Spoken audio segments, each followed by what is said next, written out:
in southern province of Zambia.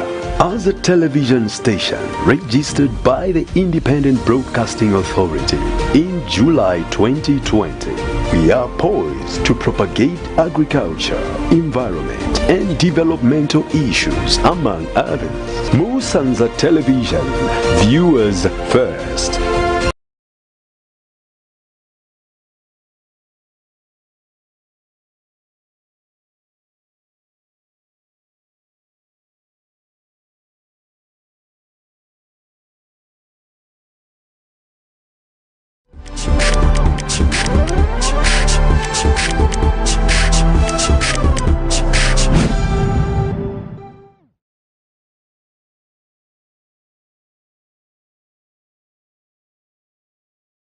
Good afternoon and welcome to today's episode of Holistic Health.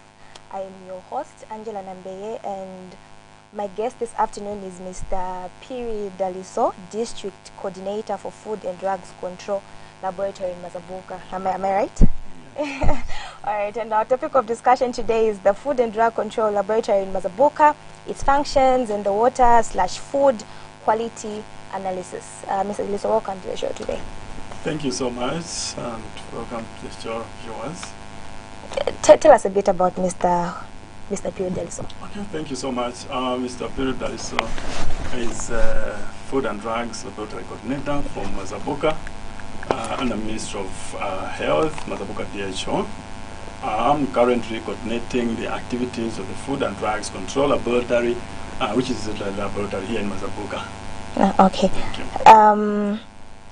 I think even before the show, when we were having our small meeting, I said I didn't really know that we have such a facility around Mazabuka or just around the country. I think I thought I was mistaking it for nutrition department and the like. So, first of all, tell us, what is Food and Drug Control Laboratory?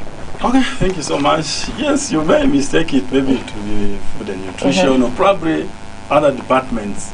But I can assure you this is a very different department altogether. So the Food and Drugs Control Laboratory, actually it is a department under the Ministry of Health, which controls the quality of all products, ranging from water, foods, drugs, to make sure that they are safe for human consumption. So basically, that is what the Food and Drugs Control Laboratory is. Away from maybe other departments, it's actually probably a unique department all in its own. So you mean members of the public can come through and get their food and their water analyzed? Exactly. I can safely say yes. Those are the services actually that we are supposed to, that we actually provide to the public out there. Because this is my first time I'm hearing about it. I mean, if it's a service that is for the people, don't you think it should be sensitized? Because I didn't know that I can actually have my food analyzed. I didn't know that I can have my water analyzed. Exactly. So the fact that we have that facility in the country, we have the facility in Mazabuka, why is it that it is not well sensitized, like people don't really know about? Okay, you may not have been sensitized, but I can assure you that in the background there's a lot that we are doing, even without your knowledge. I can assure you probably that by now probably your water may have been analyzed before, maybe without you knowing. So what I can say is these services are actually there and they are available. It's showing that maybe we are just working in the background with other departments and other officers.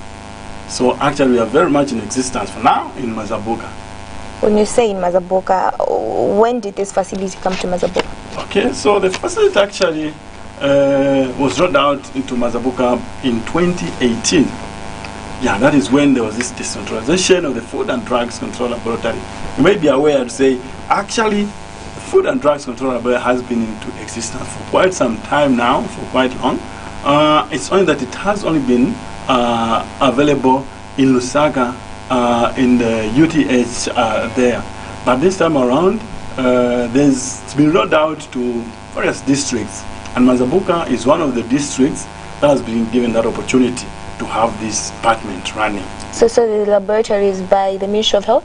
For now, we are running the laboratory from our offices there at the Ministry of Health, yes. Okay, so what is the mandate of the Food and Drug Control Laboratory?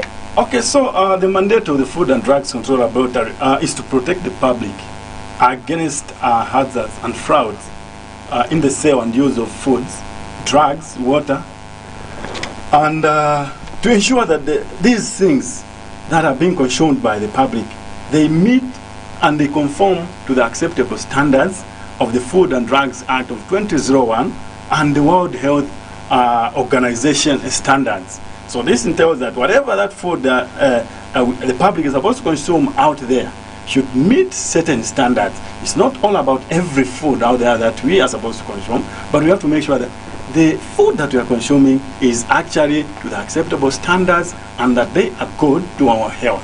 So does it mean, I'm learning and I'm getting interested, does it mean you do go around, let me give example of butcheries, do you mean you go around as a Ministry of Health, as a laboratory, as you've explained, to check if the goods that they're selling is okay to be consumed by the members of the public? Is that what you mean? Thank you. I think, like I mentioned earlier on, the department doesn't work independently. Okay. We work in conjunction with other departments. Okay. So, like in this case, we work hand in hand with public health inspectors. Okay. You may call them maybe EHTs. Okay. We may not physically visit these other trading places, but we have got people on the ground Okay. who do these services, and these are the people we call the environmental health technicians who are always in our communities to make sure that they do the sampling and everything that is supposed to be tested if at all need arises or if there is any need. Oh, okay. Yes. Okay. No, okay. Now I get that. So, currently, what services are you providing, or what are you testing as a laboratory? We have quite a number of things that we test as a laboratory, but in this case, being a laboratory that is in its infancy, we are limited in some ways, but that doesn't mean that we are not testing anything. So currently, as a satellite laboratory, Mazabuka Food and Drugs Control Laboratory, we are doing food, not really food, but water quality analysis. We are also doing environmental swabbings. Okay, those are the services that we are currently doing as Mazabuka. You said you're doing what? Water quality analysis. Okay. And then we do environmental swabs or microbial swabs, if you may call them that way. Okay, I want you to explain the two because I didn't understand. I'm sure the viewers also don't understand what those two mean. So maybe explain it in simpler terms for us people who are not on the medical side. Thank you so much. So maybe just to break it down a little bit, when it comes to you want to see whether the water that you are consuming is okay, is conforming to the acceptable standards. Like I said, for WHO standards, said this is the water that you are supposed to consume, you and me are supposed to consume. You should have at least an idea, okay, I'm consuming the right water, the water that is okay, or the water that is safe. Okay, so what is the definition of that safe water now? That's where we come in now to say, okay, yes, the water that somebody is consuming is safe. That's why we're saying water quality analysis. And not only analysis, but you're also saying monitoring. Yes, why are we talking of monitoring? You may consume correct water today, but you never know what may happen to that water tomorrow. So we are saying we'll keep on monitoring that. We are monitoring the process. Is your water still safe even after 1 year at whatsoever water? In the association of water. So you mean you're working in conjunction with the water? How do you monitor the water? Is it that you work with them hand in hand, or maybe you also have maybe you have another strategy that you're using? Thank you so much. You may be aware, for instance, I'll take Mazabuka. Mazabuka, if you look at the supply of water, maybe piped water, which is being supplied by our water utility company, probably we may say it just covers our urban area here. But there's a bigger picture other than the urban area here. We have got our farms, our villages out there who are not even accessing this water. So we are covering such people down there in the villages, coming back here into our urban area here, including these water utility companies. Okay. Yes. All right. Can you continue the explanation? Yes. So now, when I talked of water quality analysis and monitoring, then we talked of microbial swabs. Okay. So now, when we talk of microbial swabs, these are the swabs where you go into food trading premises. Okay. You may talk of restaurants, maybe these supermarkets which process food, which we every day actually go to access these services. We buy foods and stuff like that. So now, we do such services as microbial swabs, where we go and swab those trading areas just to make sure that the environment in which they are trading or which they are operating from is actually safe from microbial infection or contamination. Okay, just to ensure that there isn't any bacteria that might interfere with the public out there. So those are some of the services. You said you go in trading places in swab. How often do you go in these trading places to do the swab? Thank you so much. I think I'll still refer back to what I said. Actually, it is not the department that goes to that out there, but we've always engaged in. We have people on the ground who go for inspections. Inspections, yes. How often do they do their inspections in these trading places? Actually, they're supposed to, though I may not speak on their behalf, but they're supposed to be inspecting these places probably frequently, be it annually or something like that. Okay, and when they do such inspections, they make sure that they are in line of the provisions of the Food Act to make sure that where they're producing this food, it is a conducive environment which is free from contamination of whatsoever kind you may talk of. So if you find somebody wanting, you go in, when you are doing your swabbing, you go in these trading places, you find someone wanting, their food is not hygienic, they're not living in a hygienic place that people should really be in and consume the food, what penalties do those people get? Yeah. What penalty those people get if you find them wanting, they're not living up to the standard that that has been given by your department? Okay, thank you so much. So, you might, like I've already mentioned, that our department is on the analytical part of it. Okay, meaning that we are on the receiving side. Our public health officers or health inspectors go out there in the field. They know the sample to collect. When they bring the samples to our attention, our part or our job is to analyze that sample, check whether it meets the standards, and if it meets the standards, well and good. But in a situation where it doesn't meet the standard, then we advise, there's a problem here, and we refer back to the public health inspectors. Then they take it up. And in a situation where it doesn't meet the standards, there are a number of actions that can be taken, which I know they know it very well themselves. Instead of maybe they may warn those people, the client, or if at all, depending on the gravity of the thing, I don't know, it may lead to legal action being taken against them. Yes, so they may go that way. Okay, you said you've been existent here since 2018, that you people came to this laboratory came to Mazabuka. Yes. So far, generally, can you say people here have been adhering? Can you say people here are following the conduct, or maybe you've had difficulties with? Because there are times where maybe you say, Mavuta, Mazabuka, where you are a lot of people doing the wrong things, but so far, can you say it's a 50-50 thing, or can you say there's progress since you came, that people are really changing and trying to be more hygienic in their food consuming? Thank you so much. The only problem is, like in our case here, mostly we may refer ourselves to the people that are on the back of the microscope. Okay, for us, we just be in the back of the microscope. You may not even see us actually, but you are most likely to see the health inspectors. So for us, we just analyze and forward back to the interested parties, that is the public health officers, who then refer to their clients whom they have inspected and collected the sample from. So in terms of compliance, I think the EHTs or the public health department may have the correct data as in how the compliance has been, because I know. But don't they refer back to you, since it's your department? Don't they give you some reports on what they have covered so far, on what they have been doing so far? I just want a general picture. I would like a general picture. I am a resident of Mazabuka. I want to know, so far, from the opinion of the Department of Health, can you say that our markets, our restaurants, and just as people, consumers, are we improving since you came? Because for it to come, the department to come, that means service for the people. You need to help the people. Exactly. So the time that you've been in existence here in Mazabuka, can you say things are changing? Can you say people are adhering to the conduct that has been given by your department, what you want? Okay, thank you so much. Yes. I think from the reports so far that we've gotten, of course we'll be interested to find out what may have been done after issuing out the result there. Okay, we've had results, of course, we may not comply with the acceptable standards. We're going to give out to the people that are interested, and then we've tried to endeavor to find out, what was done and things like that. So, yes, we have received some good reports. There are some people probably who have been found not complying, and appropriate action was taken.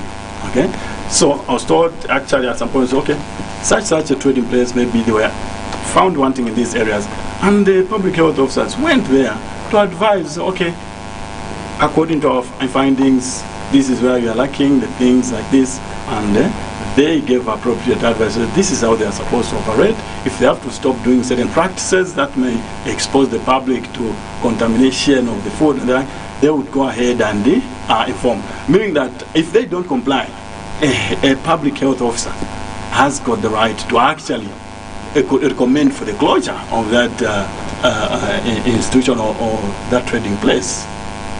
Okay. Yes. Since we're all talking, we're centering everything around food and hygiene and all that, maybe just for people to see how important your laboratory is and how important it is to analyze and to eat healthy.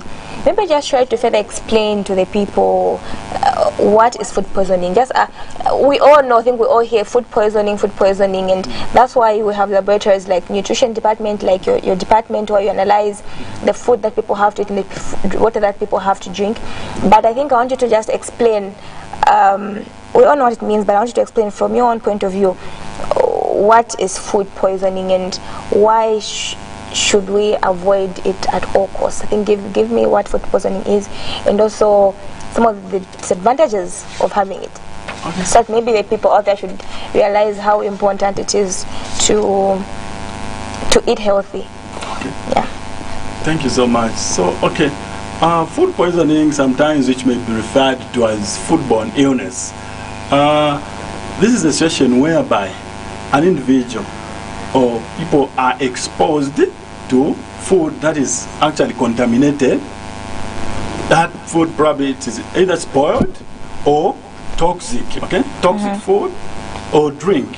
Such kind of food is, and then when it is consumed, we refer to that food as a food poisoning, because the fact that it has entered into a human body, and that unwanted substance is in the human body. As a result, it is now termed to be a foodborne illness, because it is actually going to cause some issues in your system there. Okay, so that's why the issues of now food poisoning comes in. I'm sure you've seen a number of examples that have happened here locally in Wazaboka. We've had people who have consumed some local brew who've ended up visiting the hospital. You've seen some people who've consumed maybe some locally accessed maybe sour milk. We've had some fatalities at some point also. It means maybe that food actually it got exposed to some toxins. At the end of the day, that food becomes contaminated. Hence, we're calling it, say, food poisoning, because it went through the mouth, it was ingested, and then it caused some issues into the human body. Can someone die from food poisoning? Very much, actually. It is a serious thing. I'm sure, depending on the consumption and the type of food poison that is, we've had you can have some serious fatalities if food that is poisoned is consumed. Okay? So it is very much possible that somebody can even end up dying if at all what they've consumed is actually more than what the body can bear. Okay. So right now, talking to the people, you're advising us that every time I want to consume something and maybe I'm a bit skeptical about it, we can come to your laboratory and get help. Exactly. That is actually the way it's supposed to be. You are supposed to visit, not actually visiting the laboratory, but you are supposed to take the necessary steps to make sure that the food that you are consuming is okay. And if at all you are suspecting something, you better engage the people from Ministry of Health to make sure that you are assisted. Or sometimes not only even suspecting, but you may have consumed it already. Okay? You may have consumed that food already. And then you find that maybe things are not okay, you start experiencing some issues and things like that. At that point, it is important, one, to seek medical attention. And in the process of seeking medical attention, if you want to know and then you want some something to be done about that food, you engage the health professions or health personnel so that they can be assisted to follow up on what product you consumed, maybe its origin, where is it coming from, and the people, all such things. Yes. Okay. All right. So we're going to go on a short break, and then we'll be right back.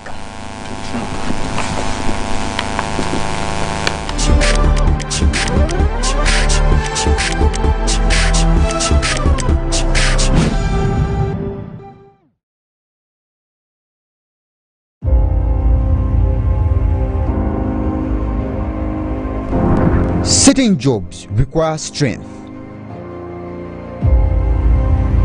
Other jobs require patience. And while others just need mere persuasion. Join me, the Job Ranger, as I hunt for jobs and show you some of the toughest jobs and simplest jobs people do for a living in Zambia or Africa at large. And I already feel dehydrated. Now, these people have to do it every single day, doing what I'm doing right now. The Job Ranger, only on Musanza TV.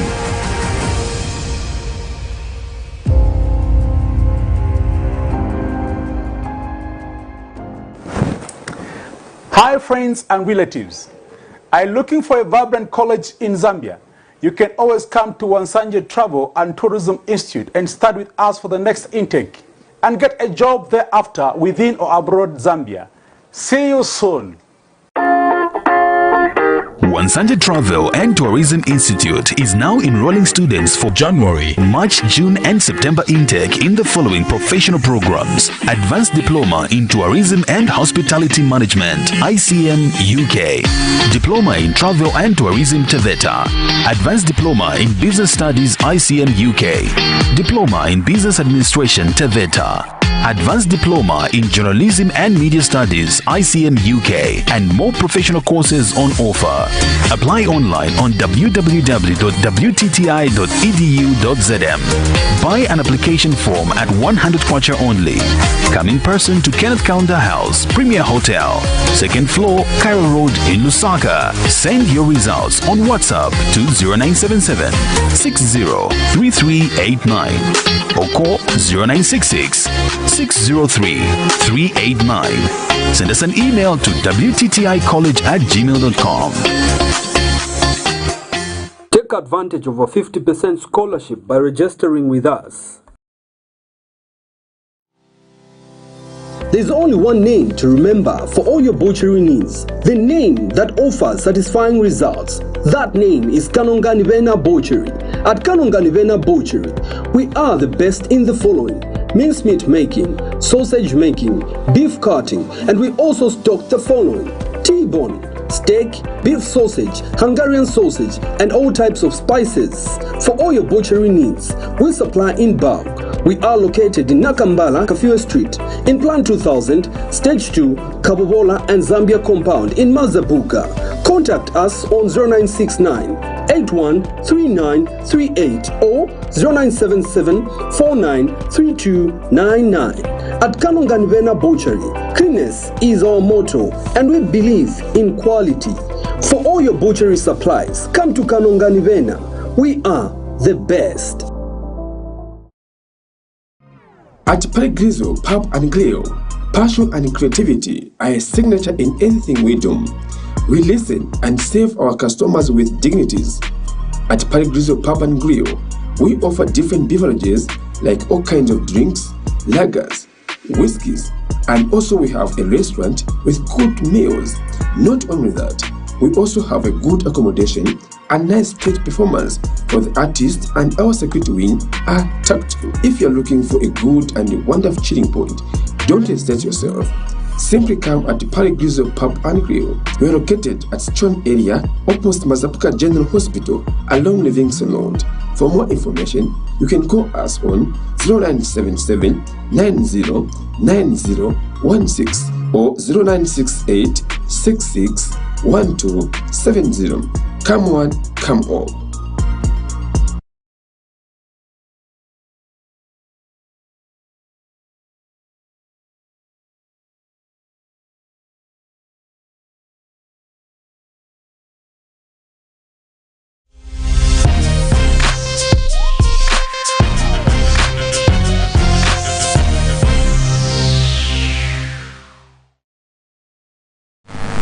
Welcome back to Holistic Health this afternoon. Mr. Pugh, before we went on the break, we're talking about what is food poisoning and why we should avoid food poisoning at all costs, because you say it's deadly. You can actually die from food poisoning. And talking about that, coming to water quality analysis, how do you help the Mazabuka residents in terms of drinking quality water? Okay, thank you so much. Maybe before I come to that, to responding to your question, I would want to further talk about the food poisoning thing. Okay. You know, you can categorize this thing probably into a number of categories. Food poisoning may come in different categories. For example, even the food that is being prepared out there, okay, be it in whatever arrangement, okay, maybe even at household level, you can have issues with your health with food that are prepared from the household level. Other than just the food, because we may just be talking of maybe other food outlets there, maybe commercial outlets or maybe restaurant, but we have got our homes where we produce foods every day. Okay, and one thing we should realize that the foods that we produce at whatever level, even as we are consuming it, we are enjoying it. It's the same food also which some bacteria also uses also to multiply or to grow. Okay, so food in its own, in scientific term we may say it might act as a media. Of course, not social media, media where some other bacteria would use so that they can thrive. Okay, so for example, you cook your own food there at home. That food actually, it may act as a source of contamination depending on how you are preparing it and the storage. Okay? Because bacteria would also want to use the same food to grow. Okay? That's why in our laboratory we use media to make sure to grow these bacteria so that we can identify them. So even as we are preparing food out there in our various places, we should know that if it is not well taken care of, it would act as actually a breeding ground for bacteria. That's why you find that some food that would say maybe will stay for long hours before they are consumed, they become a source of contamination. And when you consume that food, I'm sure you agree with me, that some people have ended up going to the hospitals because they have serious diarrheas, but they consumed food from home. Okay? So that food acted actually like a media, maybe the way it was prepared, or maybe it was stored after preparation. Bacteria started growing from there. And then somebody just finds it, well, it's from home, then they consume it. Even that, you can categorize that as food poisoning. So in short, we can poison ourselves. We do poison ourselves. Yes. You can actually poison yourself, even... And we do. Some of us do. On daily basis, yeah. Only that is the level of poisoning that matters. Yes. Only that maybe sometimes it's not that severe, and then we maybe see some people flocking to the hospitals, to the clinics, not knowing the cause, but probably it's the food that we are preparing out in our various residences or in our various homes. Stay, yes. Okay. So now, coming to the water quality analysis, what we do for the people here in Mazabuka in terms of checking for the quality of the food, of the water. Yes, I'm sure you'd agree with me at some point. We could see a lot of stuff on social media, sending water here and there. You agree for sure that it's concerns. As a laboratory, we are always available to attend to such matters. So what do we do when it comes to such matters? We analyze such samples, okay? Provided we are given the samples. That's why, like I said, we work together with the people from public health. Okay, when they bring forward the samples, we analyze and check what could be the problem. And if we find that there is this problem, then we take it up and advise, okay, there is this problem in this water, and this is what is supposed to be done. Advice is given accordingly. Okay, so yeah, I think that's what we do when it comes to drinking water. But then the challenge comes in whereby, you may draw some water quite all right, and we've got different storage vessels of water, okay, from different places, be it from home, be it from these maybe small trading places like restaurants and other places.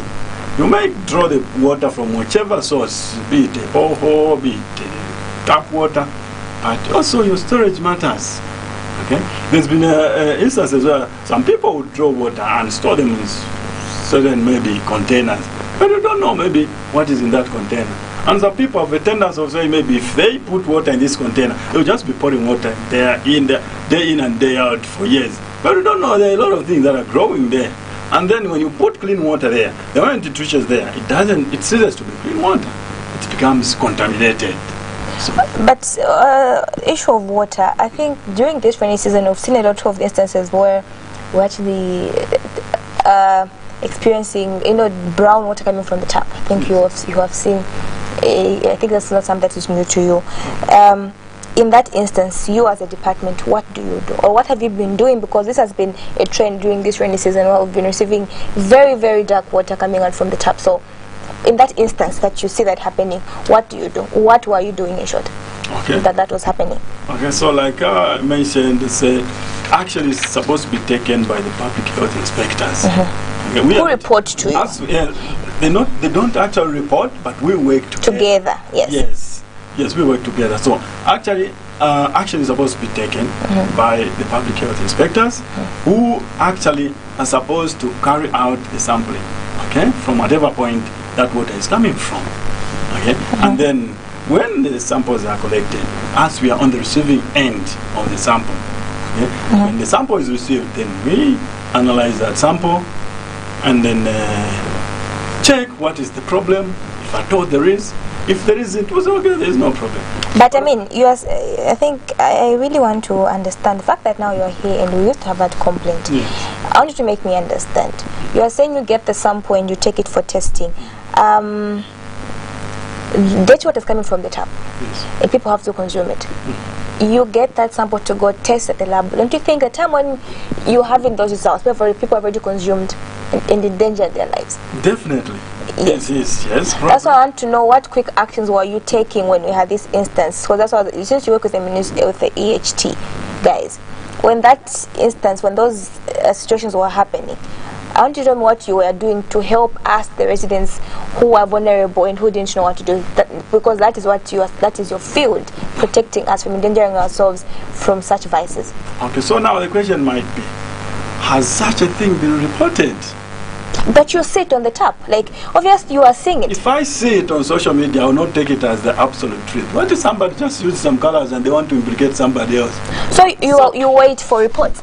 Somebody has to take an action, let them report to the appropriate authorities, then from there we pick it up, then you do the analysis. So you didn't receive any reports this rain that has been experiencing of dirty water?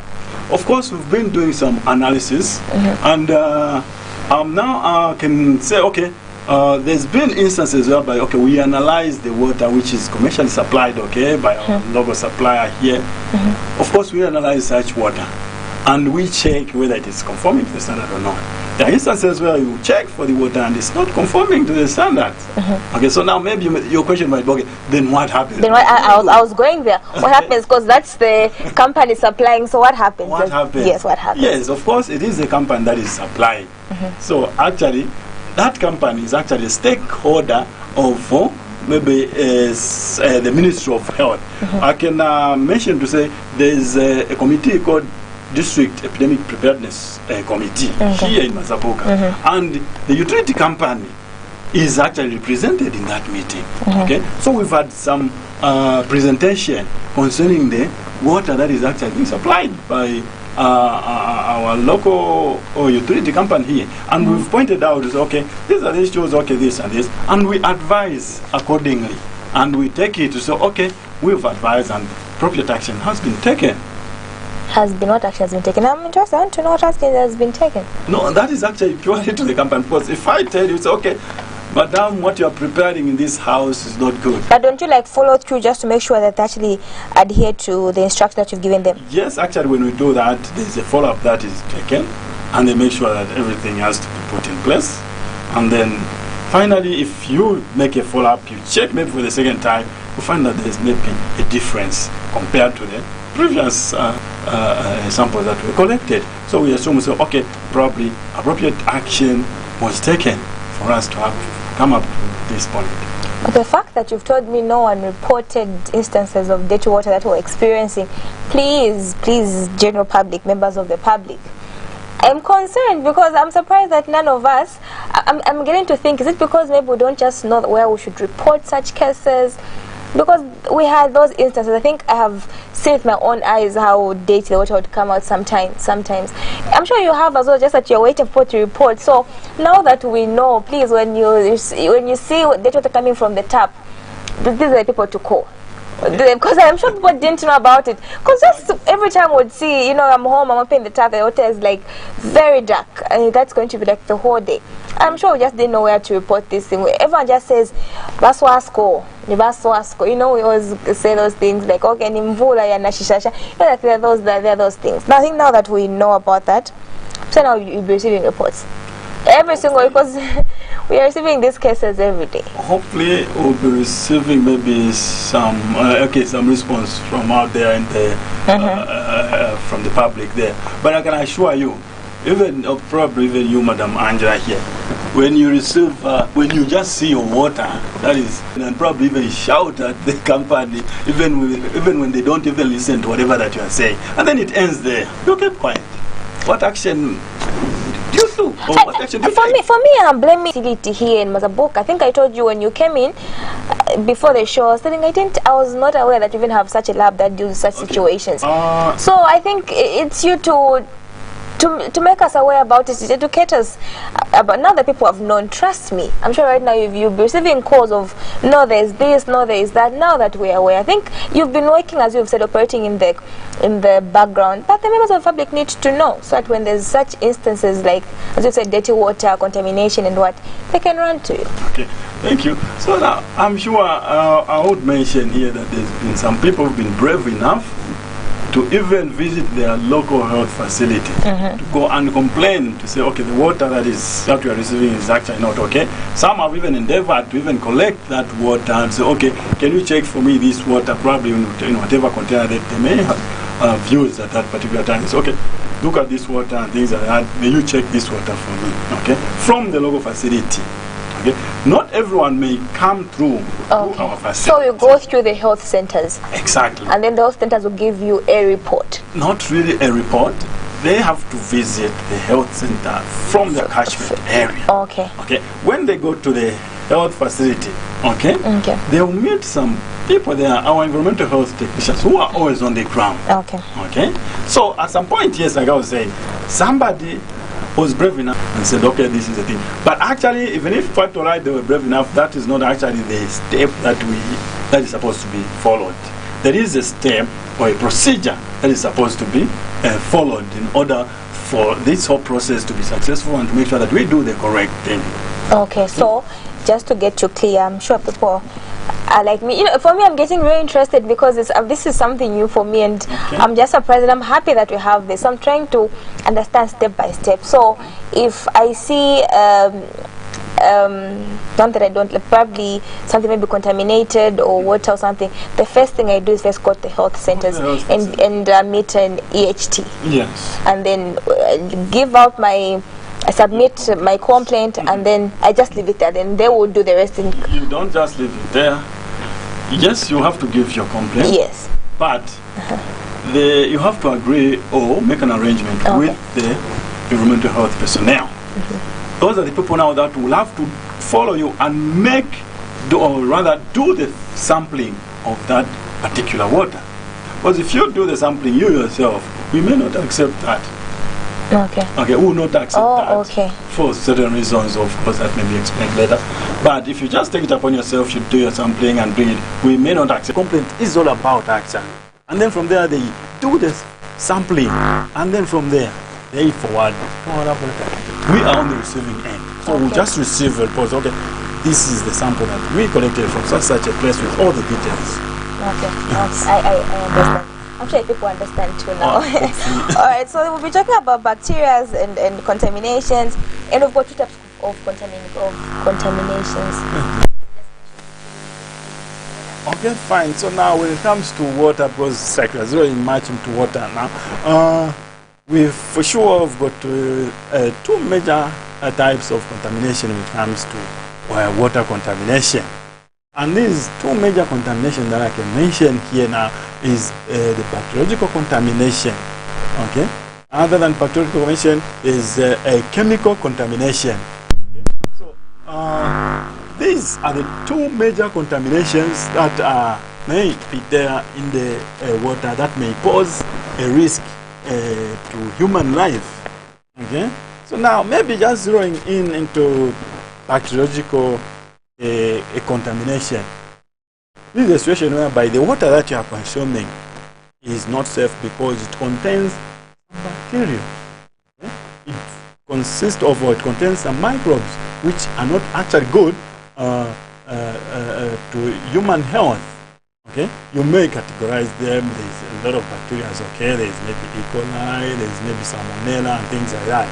Okay? And when we discover that, okay, that water contains such things, then we say, okay, this is bacterial contamination. It means that water has been contaminated and it's not safe for drinking as per standard. Okay?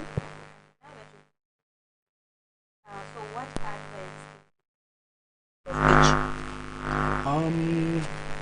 maybe I didn't talk much about chemical contamination. So maybe just to talk about chemical contamination. This is a situation whereby the water that you are consuming has got maybe some presence of some chemicals that are not actually supposed to be part of that water content that you are supposed to drink. There's some elements, there's some chemical that actually might be harmful to human life. Okay, so that is where now the chemical contamination comes in. Okay, so now for bacterial contamination, you discover that we check the water. You discover that the water has got bacterial contamination. What do? You can keep quiet, or do you just watch and say, okay, yes, it is contaminated? Of course, you remember very well at some point there's been an issue of cholera at some point here in Mazaboka some years back. There's been an issue of cholera. That is bacterial contamination. Okay? You find that the water maybe that somebody might be consuming, maybe it might be contaminated with cholera, be it from the wells, these shallow wells and whatever water point. If it comes contaminated with bacteria, maybe it comes contaminated with microbiological issues, then we call it, okay, this is contamination of bacteria. So what action are you going to take, or what is the public supposed to do out there?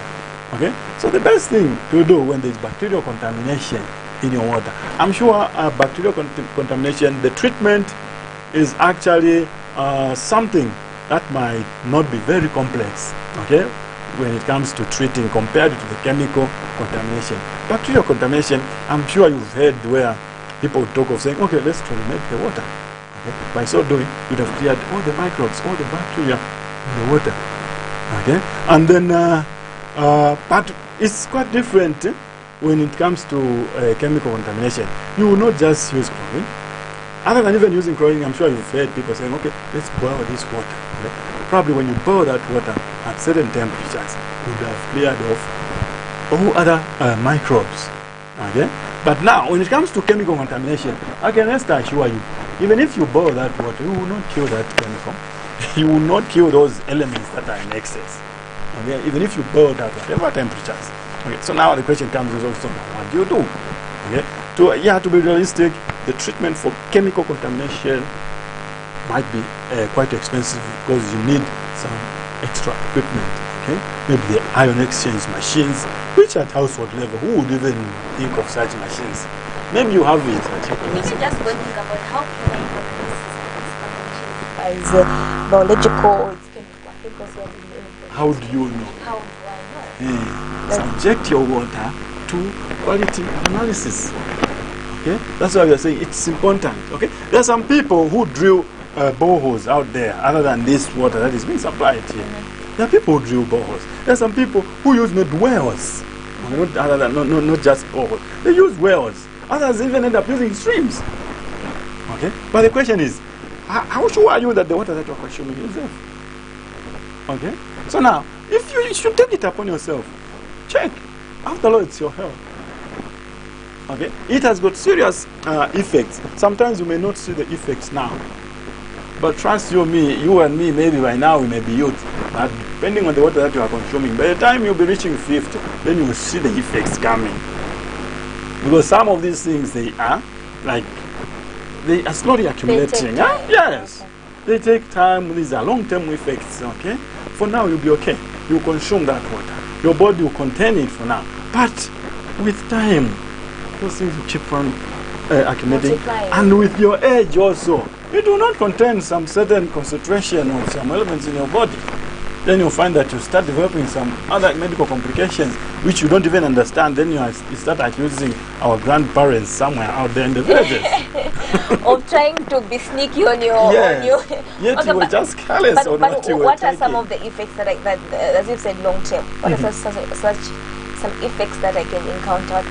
What a person can encounter? Okay, I'll talk of maybe chemical contamination. You know, chemical contamination being the one that is complicated in terms of treatment. For example, in some areas, even here in Mozambique, you find that the water that people are consuming has got high concentration of iron. Okay? The water that people are consuming has got high concentration of iron. And people will take it without maybe feeling anything or any discomfort at that particular time. But what I can assure you is that that iron, with time, okay, it may result into something that might not be good to your health.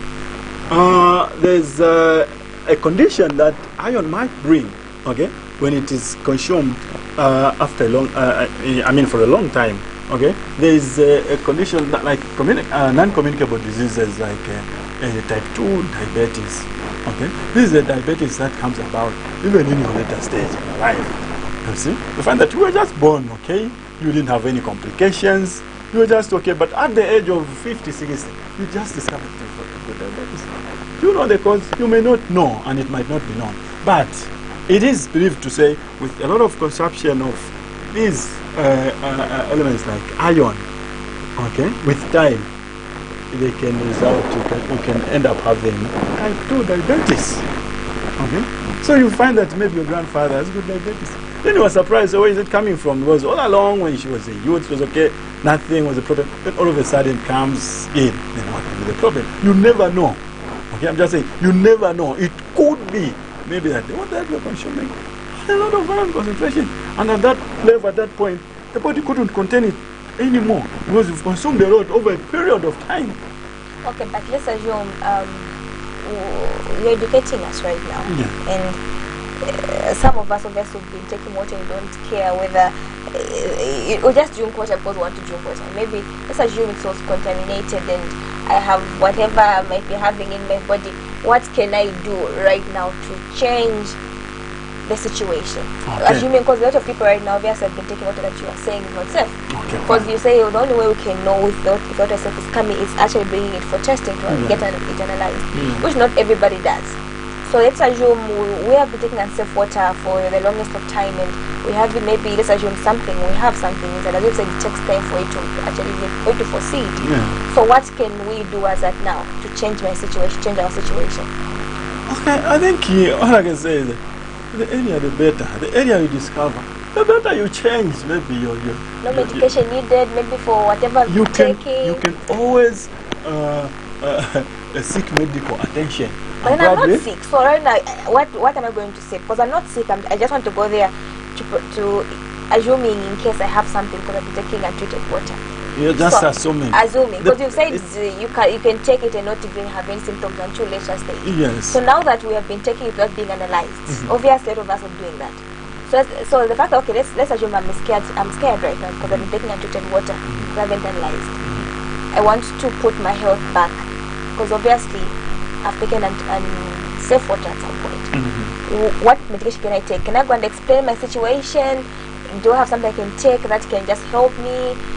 You know what I mean? Exactly. Yes. Okay. When I'm okay like this, but I just want to help myself knowing that maybe there's something that I have. Definitely, the best you can do is visit the health facility. Okay. Just explain the situation. Meet the medical personnel. Explain the situation. And if really you know that's okay, maybe the water that I've been consuming over a period of maybe 20 years has been okay. So now the best that you can do, visit the medical personnel. Go to the health facilities. Explain your issue. And then they'll be able to advise accordingly. Or if there's need that you are supposed to take 1 or 2 steps, they'll advise you, okay, in this case, do this and do this. Or if at all there's need of any medication, the medical personnel will advise to say you have to do this. Yes. So now, I think I didn't even finish on the explanation of the chemical contamination. I only mentioned of iron, but there are a lot actually, okay? A lot of other elements that would cause serious problems with time, okay? For example, if you consume ammonia, okay, Mazabuka, it's a place of farming, okay? Yeah. We have a lot of farms here, and we know for sure people use fertilizers. Even out there, all these fields you can see around, at some point they use fertilizer, okay?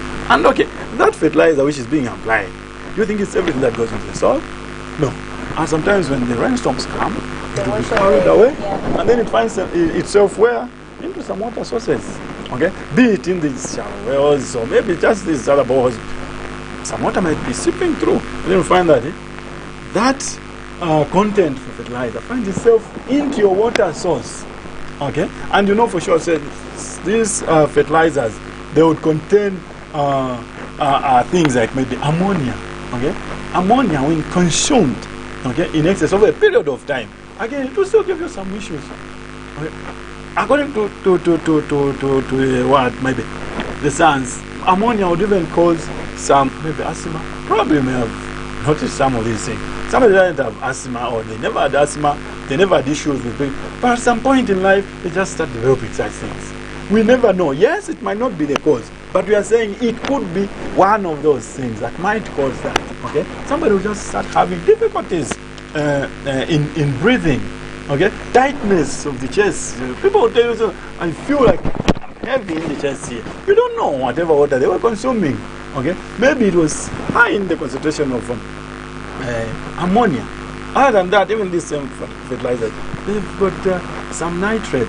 Okay, it's a component in fertilizer. Still, it will wash itself away and find itself in some water sources, in the dams. Okay, and if it's not well attended to, that same water from the dam will pump back into your house. Okay, if at all it's not taken care of. Okay, and then you find that these things are not good actually to your body. Okay, the effect might not be seen now, like I said, but later on you never know, because our bodies probably have different strength, maybe our immune system. Some bodies might not contain it maybe at that particular time. So things like nitrate contamination, somebody may even at some point, if anything is not lucky, you can even develop colon cancer or even some other cancers based on these chemicals that we are consuming in this water. Okay, so there are quite a number of things. I'm sure you've there's these things of so-called maybe calcium or water hardness. If you are taking hard water and things like that, there's calcium hardness, magnesium hardness. Okay, too much exposure to these things like calcium and magnesium hardness, you may end up having issues to do with your cardiovascular diseases. Okay, somebody starts having issues with their diseases, I mean with their hearts, and then there's a growth retardation, because even this same water, this is the water we give to our children out there. Okay, then growth retardation, even reproductive failure. You don't know why maybe you have those signs. It's because of the water that has been exposed to over a long period of time. Okay, so these are some of the effects that probably may not have been considered. They seem to be something that is very small, because today, if I take that water, I will not complain of anything. It's different from bacterial contamination, because if I was to take contaminated water with bacteria, I'll have diarrhea tomorrow, even before the end of the day. Okay? And you'll find people flocking to the hospital. Why? Because it's agent, they can't handle that diarrhea. Okay? But when you do this, you take in this other contamination, like for chemical, I can assure you everyone will be comfortable, because they don't know that they have got it. They've consumed something that is not good for their body. So the one that is long-term is chemical contamination? Definitely. Okay. The long-term ones, probably we can say, okay, chemical contamination have got the long-term. Give me an example of what, where I can find chemical contamination. Chemical contamination in every water source, as long as it is exposed to that particular element. But then, yeah, because there's bacterial contamination and there's chemical. Apart from, for me to know, apart from us doing it for it to analyze, which other way can I know that, okay, maybe this can be chemical? Is there a way, maybe, example, we can say chemical contamination maybe is found in rivers, maybe it's found in what, maybe for bacteria is found. Just I want you to give me a difference on how I can get to distinguish my water. Maybe if I can be chemicals and be bacteria. Okay. To be honest with you, chemical contamination is complex. One, you may not see it with your eyes, of course, like bacteria. Even the problem is that even after consuming it, you will not see the effect right there and then compared to bacteria. So now, maybe something that may give maybe an idea of what you are consuming, maybe sometimes it's the color. Okay? Yeah, that's what's So now, very important. Yeah. the color of the water, there are some elements that will define the color of the water. So, for example, iron, when it's in excess, it will paint that water to that rusty color. You know how rust looks like. Okay? It will paint that color into rust kind of an arrangement. I'm sure that's why you've seen of late, even our utility companies, slowly they are moving away from, I don't know whether it's slowly at whatever pace, but they're moving away from these water pipes which are iron one, corrugated and things like that. They're now switching to these polythene kind of pipes, okay? Because those will not rust. They will not rust. Okay? But you find that sometimes these iron pipes that we have, at some point they will rust. Okay? And that is iron. Then you find that your water starts coming out with a certain color. Okay? Sometimes you may even end up accusing maybe the water utility company, not knowing that it's actually your pipes. Not only your pipes, maybe even the pipes which is supplying that water. Okay? It's possible that the water at some point there, at the point of supply, might be okay. But by the time it's reaching the other end there, a lot might have happened. There might be bacterial contamination during the way. There might be chemical contamination because there's something that may seep through that water. Okay? Depending on how it is, because we've seen, of course, there's some leakages here at some point. So anything is possible. You agree with me, so you see water flowing maybe on the road. Don't you think that water at some point is exposed to whatever content that is in? Because at the end of the day, you find that that water will seep through into now in pipes and then it finds itself into your on your tap in the kitchen there. Okay? So since you've explained the whole, we are done explaining. I thought maybe there's still more coming. You said you talked about somehow we can distinguish. So apart from iron, where you say the color changes, there's nothing else. When it comes to other things, because you will not tell by because some things will not even give you things. Okay. So the best you can do is just bring it for analysis. Okay. So what action should the public take when they observe some anomaly in either the water that's supplied or the food? Okay, thank you so much. When there's something which the public may have noticed, okay, maybe water that I'm consuming is not okay, be it from their boreholes or water that is commercially supplied, you're supposed to take an action. And what is that action? You are actually supposed to make sure that your water is checked. If it's food, it's the same thing. If you get something and you think you've consumed something that is not okay. But the only problem is that when you consume that food from your house, you will not bring it and say, report yourself, say, I've consumed bad food, can you check for me? Mostly it will happen when you consume food from maybe commercial places like supermarkets. Okay? But I can assure you, like I said, contamination can be at different levels of these things, including water itself, even the vessels that we use. Okay? So now, maybe before I even get to them, you find that those same vessels that we use, some people have ended up using a lot of different containers. Maybe they use it for something else in the original package. Then you'll find it on the street. You buy that container, be it a 20-liter one. Then you find it in the kitchen. Then you start using it for storing water. The same water you use it for cooking. You use the same water now for drinking and everything. And then you're exposing yourself to those chemicals into the container, not what is being supplied. Okay? So at the end of the day, you may end up bringing the water for testing.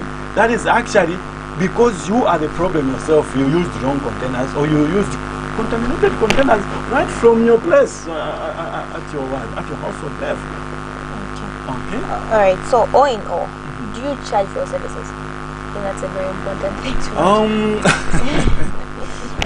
Not really. I would say that we don't charge for our services. Okay. You said not really. charges, or should I say there's a fee attached to that? Yeah, I think I'm still coming to that. Okay. Okay. We don't charge the public for the services of water quality analysis, provided they follow the laid down procedure. Okay? Provided you follow the laid down procedure. Of course, we don't expect you physically to come with a container and say, okay, I've heard that this is where the lab is. Can you check this water for me? Who asked you? Where are you coming from? Where is this water coming from? Who did the sampling? How was it done? You will not have, you may not have the idea of whatever that is supposed to be done. Okay? So when you use the laid down procedure, you are not even charged for that water, and we don't actually charge. But the charge comes in only to private entities, like maybe companies. You've got companies, maybe for example, drilling companies and things like that. Those are the only institutions that we can charge a minimum amount, okay, for the services that we provide. A minimum amount, of course, for the services that we provide. But when it comes to the general public, the service is actually free. This is a government institution, and actually the services are provided for free. Yes. Okay. So, lastly, what advice do you have for the general public? Okay. I think it may sound okay to have food and drugs here in Mazabuka, but like I mentioned, food and drugs has been in existence for a long time here in Zambia. So it was just the government initiative to roll it down to district level, provincial level, and things like that. So these services are actually available. Okay? So there are instances whereby maybe you are requesting for a test that might not actually be provided from our satellite laboratory here in Mazabuka. Okay? We don't just turn down such requests. Okay? We always put measures and prepare that sample, and we run it from our mother laboratory there in Lusaka. So I would like to encourage the general public there to be cautious of whatever that they are consuming, be it water, be it food. Okay, there are some people who are careless, they will consume anything that comes their way. That is actually very dangerous to our health. Yes, you may enjoy that food for now, but I can assure you that later on in your lifetime, you may find that you are experiencing problems which even you yourself cannot even explain. You don't even know how it came about, but you've forgotten that at some point you were just careless. You will just push in that comes your way into the mouth, you ingest it, finds itself into the stomach, into your stomach. But actually, that is not a very good practice. Let us be cautious of whatever that we are consuming. Let us take interest. How is the water that I'm consuming? People have drilled boreholes out there. They don't even care the content of the water they are consuming. What we know is that the borehole there, it goes down. There are a lot of elements down there. You don't know maybe where you drilled that borehole. There is higher concentration of lead. And you know that lead is a poison. Okay? But people wouldn't mind whether they are drinking water that has got high concentration of lead, a higher concentration of iron. It's okay as long as it is water. So that is not actually the good thing. So they say knowledge is power. If you know that your water is contaminated with such a thing, you make a correct decision. It's either you know, okay, I will not be using this water for drinking. I will not be using this water. Maybe for this and this, you can only use it maybe for washing and other purposes. But then you know to say, I can only use this water for this. I'm sure you agree with me. Like for me who stayed in the village, I've heard my grandmother tell me, say, you cannot consume water from this water point, but this one. Okay? They know that this water is not okay. Whatever method, whatever science they were using, whether it was stinking, whether it had bad color, they'll tell you, don't drink, you can only use it for bad things. Okay? They knew that if you were to drink it, probably something else might happen. So that's the same thing with us. Let's know the water we're consuming. Let's know the food that we are eating, so that at the end of the day, we don't have problems.